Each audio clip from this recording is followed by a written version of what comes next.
Your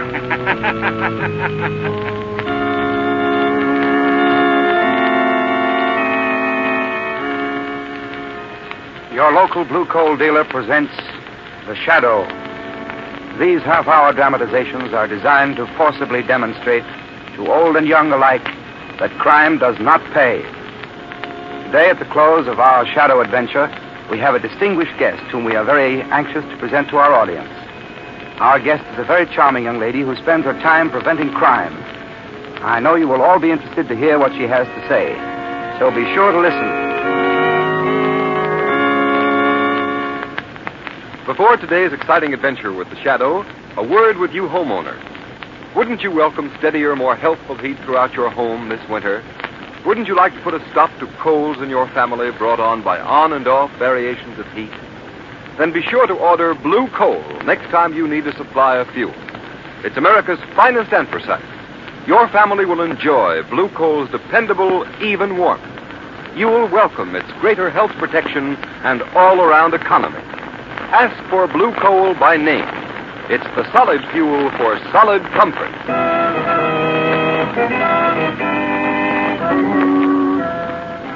The Shadow, mysterious character who aids those in distress and helps the forces of law and order, is in reality Lamont Cranston, wealthy young man about town. Cranston's friend and companion, the lovely Margot Lane, is the only person who knows to whom the unseen voice belongs. The only one who knows the true identity of that master of other people's minds, the Shadow. Today's story, Guest of Death.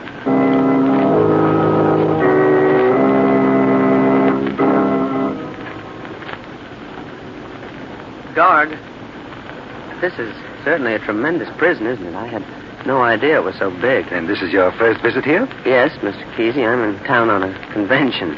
Here, one of the boys gave me the pass to the prison. I was afraid he might be playing a joke on me that might be a fake. Oh, the pass is quite good, quite good. Entitled you to a complete tour of the prison. Boy, will this be something to tell the folks back home. Oh, excuse me, guard. Do you mind if I ask you a question? Not at all. What is it? That little gray building down there across the courtyard. What is that? That's the death house. Oh. Well, I don't suppose you take visitors in there, too, do you? Oh, yes, certainly. You want to see it, of course. Well, Mr. Kesey, well, I guess it would be a thrill. Thrill? Yes, it would be the greatest thrill you've ever experienced.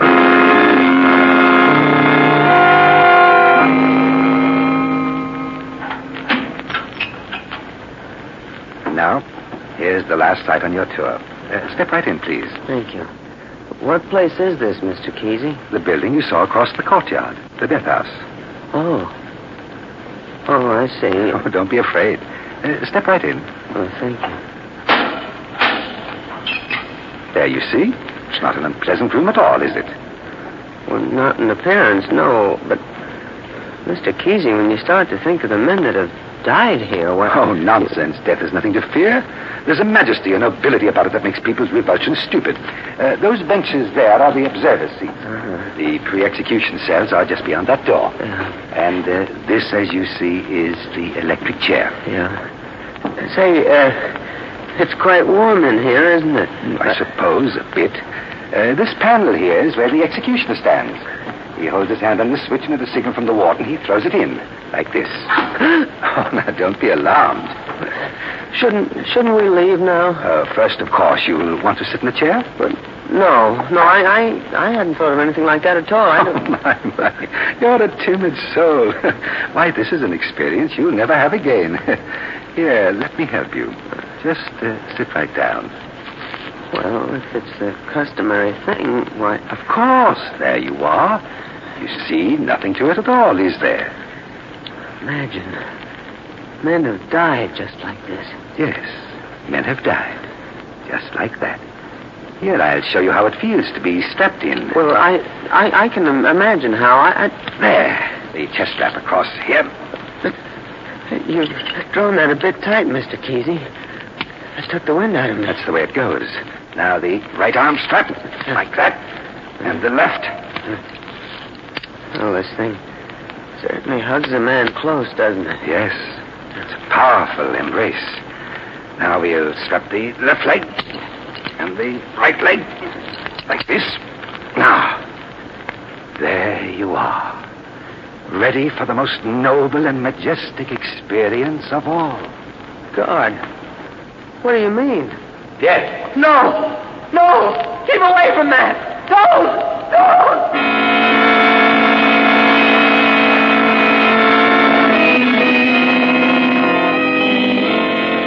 X-ray, visitor dies in death house. Read all about it.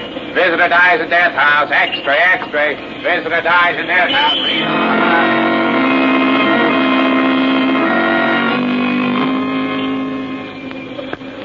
Shall I call you a taxi, sir? Yes, please. Well, Margot, how did you like the opera? Oh, it was simply grand, Lamont, but I'm tired. I'll be glad to get home. Read all about it. X-ray, visitor dies in death house. X-ray, What's that? X-ray. Visitor dies in death house? Oh, now, Lamont, please, let's not spoil a lovely night with scare headlines. People are liable to die most any place. Your cab, sir? Read all about it. Visitor dies A boy! in death house. A boy! Our cab's waiting, Lamont. Just a moment, Margot. I have reason for wanting to know the story back of that headline. Paper, sir? Yes, son. There you are. Oh, thank you, sir. Read all about it. X-ray. All right, Margot. Sorry to keep you waiting. That's all right.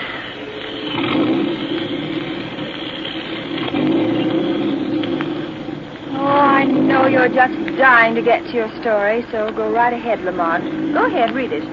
Here, I'll switch on the light. Well, thank you, Margot. Well, isn't much to it.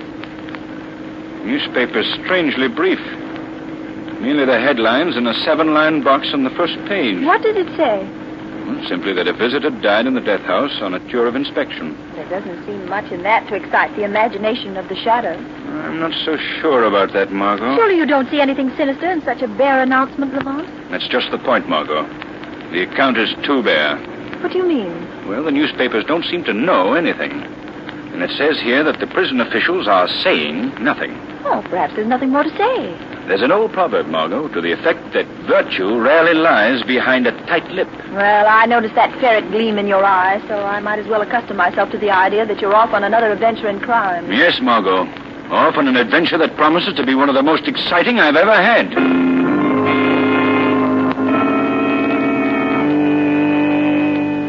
What they going to do about it? Quiet, boys. Hello? Commissioner Weston speaking. What? You can't get the warden on the phone? Yeah, I can't. This is the police department. He can't ignore us. Well, you try him again, and keep trying until you get him. Now, hold it a minute, boys. Brophy, Yeah? what happened when you went out to the prison? Well, the same thing that happened to your phone call, Chief. Nothing. Couldn't you get any information? All I could find out was that the guy was in town on the furniture convention. He got a pass to see the prison, and some guard by the name of Kesey took him through. Did you question this Kesey? We couldn't get a hold of him. Why not? Well, Chief, we found out that he lives way up on the Cape, so Jim here and me went out there. And then what happened? Nothing. If somebody says nothing to me again, I'll... Just a minute. Yes. Hello? Commissioner Weston speaking. Good evening, Commissioner Weston. Oh, you again. Yes, Commissioner. The Shadow. Just a minute. Hold the line. You men wait outside. I'll call you if I need you. Okay, Commissioner, we'll be right out. All right, Shadow. Go ahead. What's on your mind? I called to find out what you know about the death of that visitor out of the prison.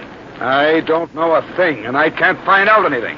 The prison officials don't seem inclined to cooperate at all. Did you know, Commissioner, that a short time ago another visitor died in the death house? What? Another visitor? Yes. The first visitor's death passed almost unnoticed. But now, Commissioner, another. Say, this puts a new light on the whole matter. Calls for immediate action. No, Commissioner. Hold everything until you hear from me.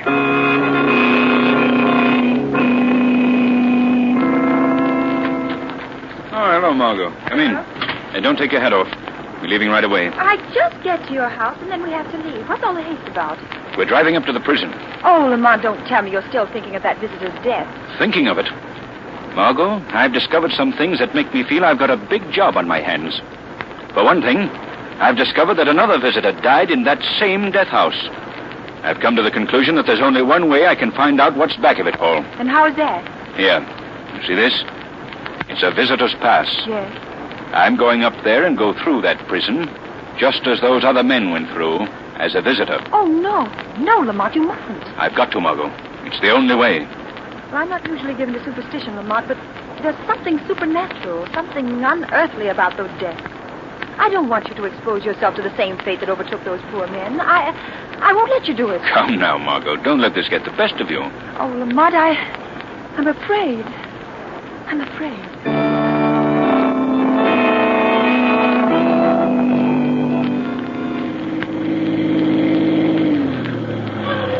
This is all right, Margot. Park the car right here. Now, that's the entrance to the prison down there at the bottom of the hill. Lamont, I wish you wouldn't go through with this. You may be walking to your death. Don't worry, Margot. You stay here in the car. And remember this. Don't lose your courage, no matter what you may hear or what you may see.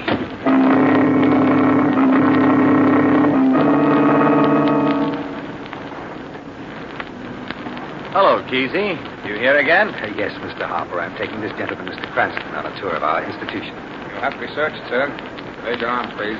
There you are. When are they going to stop handing out these visitors' passes, Kesey? Stop? Why should they do that? Well, I should think they'd be a little more careful because of what's already happened around here. Oh, nonsense, Mr. Harper. Accidents will happen, you know. No reason why prison routine should be upset unnecessarily. All right, Mr. Cranston, you're okay. Thank you. Open up, Tom. Right. Okay, Kesey, the place is yours. Thank you. Come right along, sir. Don't forget, Kesey. Bring him back alive.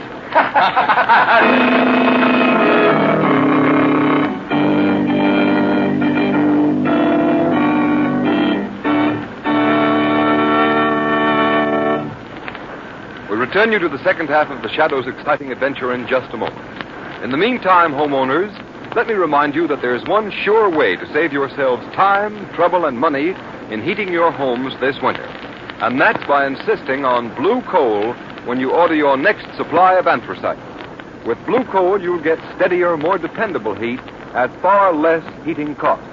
For blue coal is mined from the heart of the northern Pennsylvania fields, the richest hard coal deposits in the United States. Each carload, as it comes from the mines, is washed with 12 1/2 tons of water for every ton of coal to remove any existing impurities. Then the coal is carefully sized and finally submitted to a thorough laboratory test by inspectors. Only the coal which meets the high standard of quality is accepted for shipment to blue coal dealers. Blue coal's harmless blue coloring guarantees you that you're getting a coal that has been quality tested, a coal you can be sure is superior in every way. You'll find that blue coal banks more easily and gives you longer firing periods. And it saves you money by burning itself down to a fine ash. Blue coal will heat your home with a minimum of attention and a maximum of heating comfort and efficiency. So call your nearest blue coal dealer for better heat at less cost this winter. You'll find his name listed in the Where to Buy It section of your classified telephone directory under the words Blue Coal.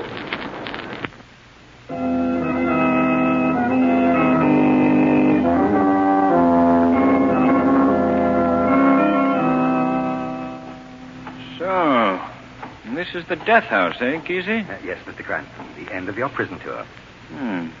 Eerie sort of place, isn't it? Oh, that depends on the viewpoint. Yeah. You've worked in this prison a long time, haven't you, Kesey? I've been here 35 years, Mr. Cranston. Really? Yes, sir. 35 years in the service. Yeah. Is this your regular job, taking visitors through the prison? Yes, I've been doing this for several years. But it's a poor substitute for the place that rightfully belongs to me. The place that rightfully belongs to you? What do you mean by that? Nothing. Nothing at all. I shouldn't even have mentioned it. Come now, this has nothing to do with your tour of the prison. Well, I'm sorry. I didn't mean to pry into your affairs. Oh, now, pay no attention to what I've said. I'm a bit out of sorts today, nervous, I guess. Yes, I understand. I suppose I'd be nervous, too, if I did the things you've done. The things I've done, Mr. Cranston? What do you mean by that? Oh, nothing, Kesey. I'm just thinking of how I'd be affected by 35 years spent in a place like this. That's all. Oh, it does play on a body's nerves. But a single visit can affect the nerves even more than 35 years. I'm afraid I don't understand. Oh, not now, perhaps. But you will. Oh, yes, you will. Well, it's been a very interesting tour, and I'm much obliged to you. I must be running along now. But I haven't explained this room, the death house, to you. Well, that's hardly necessary. Surely you wouldn't leave without sitting in the electric chair, Mr. Cranston. My curiosity doesn't go to such extremes. But every visitor sits in the chair. Well, Kesey, you've been very thorough in showing me through the prison, so if you feel I'm spoiling your final touch, why, of course I'll sit in your chair. Ah, good. Sit right down. All right. There we are. Now I'll strap you in. Oh, it won't take a minute. There. The chest strap's on already, you see. Well, you certainly did that with amazing speed, Kesey. Like an expert. I am an expert, Mr. Cranston. Years ago, I was a member of the execution squad. Really? Then you participated in the actual executions? I was one of the men whose job it was to strap the condemned in the chair. There's a man for each strap, you know. Speed is important. The quicker it's done, the less the condemned suffers. I was on the chest strap. That happens to be the most important one. Well, I can testify to your efficiency. I can hardly move a muscle. I don't suppose you can. There we are. Snug as a bug in a rug. But not so comfortable. By the way, Mr. Cranston, you remember the famous Cranston case, don't you? Oh, very well. Cranston was brought to justice as a result of the efforts of a character known as the Shadow. Then surely you must remember me. My picture was in all the newspapers at the time. Oh, really? I suppose you helped to strap Cranston in the chair. Oh, no. I executed him. You what? Oh, it was a very unusual case. You see, we had a new executioner. At the last moment, the poor fellow's nerve gave away. Oh, there was quite a to-do. Cranston was already strapped in the chair. The warden was beside himself. Somebody had to bring matters to a conclusion. So, I volunteered my services. As executioner? Yes. Oh, it was quite an experience. First and only time I ever attracted the least bit of attention. But it was the cause of the most bitter disappointment in my whole life. Disappointment? You see, I'd hoped that my service would be rewarded with a permanent appointment as executioner. You had an ambition to make a career of it? Oh, well, why not? Hundreds of others applied for the job. Oh, it's a position of distinction. You say you were promised the job? Yes, but the authorities didn't live up to the promise. They cheated me, robbed me of what was mine. Oh, I wouldn't let it disturb me so if I were you. Disturb me? It's rankled in my heart throughout the years and left me with one consuming desire to hate. Well, a hatred like that can hurt no one but yourself. You think not, and I know better. I'll make them pay for what they've done to me. I'll make them pay. I think you have an entirely wrong attitude, Kesey. Well, this has all been very exciting, and now if you'll unstrap me and let me out of this electric chair, why... What? Let you out of the chair, Mr. Cranston? Never. I'm going to give you what I gave the others. What do you mean, Kesey? In a moment, I'm going to pull the switch and fling you into eternity. Let me out of this chair. Yes, I'll let you out. You can't do anything like that. You can't get away with it. I told you I'll make them pay for what they've done to me. Get yourself together, man. Why do you want to wreak your vengeance on people like me? Because you are people, and the people cheated me, and they'll pay for it. Kesey, you're a fiend. I'm a cheated man. That's only your excuse, an excuse you offer your conscience to justify the things you do. Shut up. There's only one reason for you doing a thing like this, Kesey. The desire to satisfy a vicious urge in your diabolic nature. Shut up, I said. You can't go through with this thing without your excuse. Well, I'm going to take that away from you. I'm going to turn you inside out and show you the fiend you really are. I won't let you. I'll shut you up. I'll put the headpiece on and cover your face with a death. Don't you dare! You can say what you want now. I don't have to hear you. Now, the switch and eternity.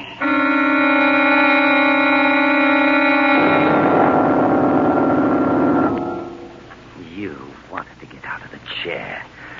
Very well. I'll take you out now, Mr. Cranston. I've killed him. He's dead.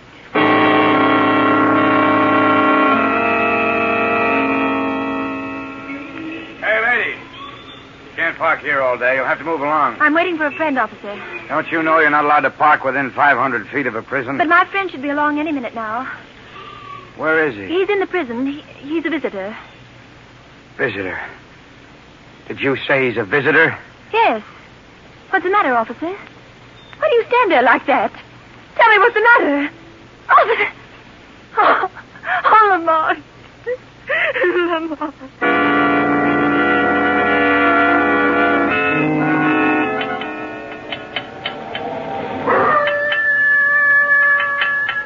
Can't figure out why people have their water pumps outside the house so they'll freeze. Oh, here you are, Mr. Kesey. I don't expect this water pump will give you any more trouble. Leastwise, not tonight. You've done a good job, Mort. Sorry I had to get you up on a night like this. It ain't no pleasure plodding up that there sand road any night. Say, what's the matter with that hound dog of yourn? Doing a powerful lot of howling tonight, ain't he? Yes, quite a lot. They say hounds howl like that when somebody dies. Dies? Yes, I've heard that said. Chimney crickets. It's enough to make a body's skin creep.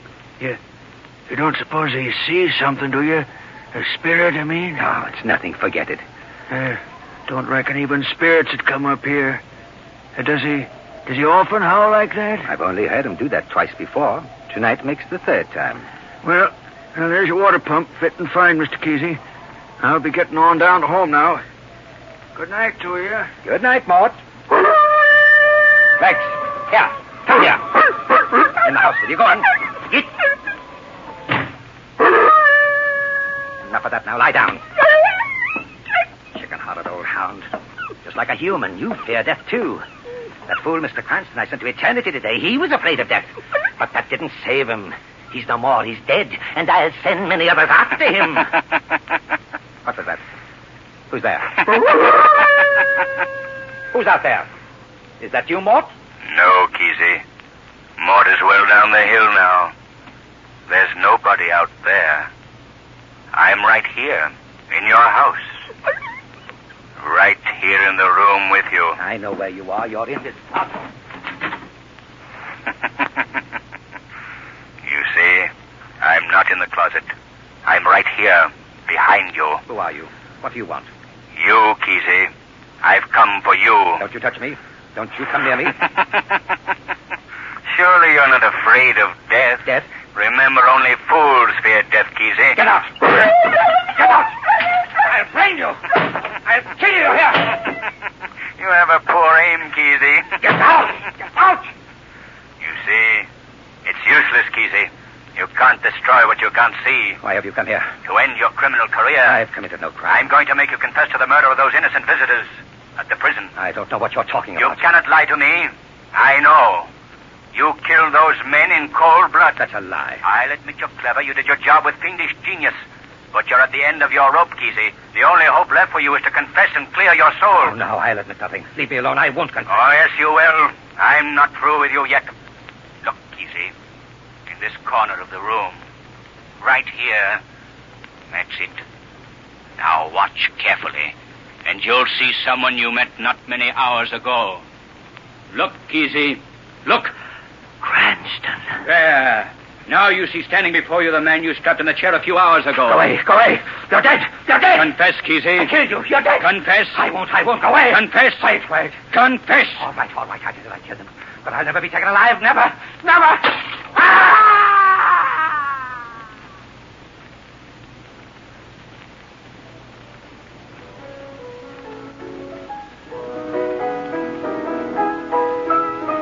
Lamont, stop playing for just a minute. Very well, Margot.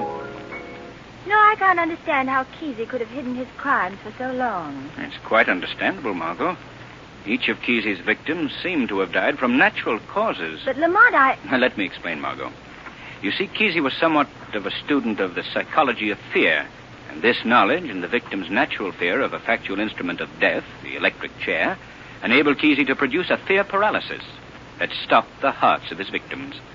They died of heart failure. Then he didn't actually electrocute them? He couldn't, Margot. The electric chair is never hooked to the powerhouse except during a legal execution. But you, Lamont, I thought you were dead. Well, Margot, I produced a death condition by a little trick in self-hypnosis that I learned from an old Hindu. I let Kesey think he had actually killed me. But it's an amazing case, Lamont. I'm glad it's over. Yes, Margot, it's over. Kesey was a fiend consumed by the heat of his own hatred. He's now the many destroyed. And who knows, perhaps theirs is the final and most complete vengeance.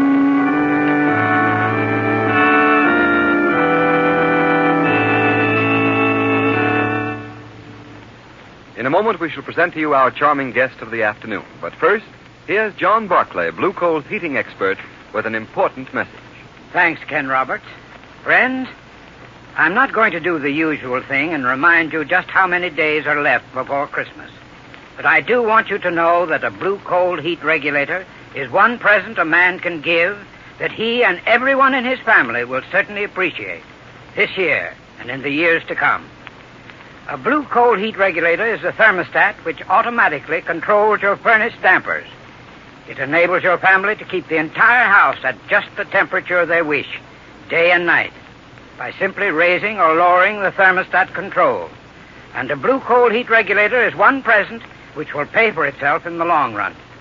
It will save coal, eliminate constant trips to the cellar, and cut down much of the time and trouble of constant furnace attention. So, homeowners, be sure to get in touch with your nearest Blue Coal dealer. Ask him about a Blue Coal heat regulator. It's one Christmas gift that will be long appreciated by every member of your family. I thank you.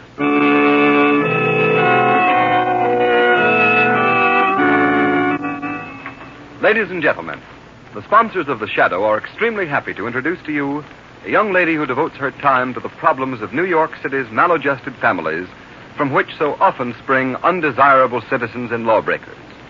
It is with great pleasure that I introduce to you Miss Ann Halperin, probation officer of the Family Division of the Domestic Relations Court of the City of New York. Well, that sounds like a big job for such a little lady. Trying to help other people adjust their difficulties is always a big job, Mr. Roberts. But knowing that we are helping parents and children make the most of their lives makes it intensely satisfying work. And a mighty fine piece of work you're doing, too, Miss Halperin. Thank you, Mr. Roberts. I certainly hope so. I feel that I cannot stress too strongly the part that an unhappy or broken home can play in the formation of criminal habits. The Domestic Relations Court attempts to check the problem at one of its roots, just as you attempt to meet it in another way, by showing your listeners so dramatically and convincingly the folly and complete futility of crime. Thank you, Miss Halperin. It makes all of us feel we're doing something really worthwhile, especially so knowing that you and your associates in the business of crime prevention believe our efforts are not in vain. It's been a real privilege to have you as our guest this afternoon, and we thank you very much, Miss Halperin. Today's program is based on a story copyrighted by The Shadow magazine. All the characters and all the places named are fictitious. Any similarity to persons living or dead is purely coincidental. The Shadow magazine is now on sale at your local newsstand.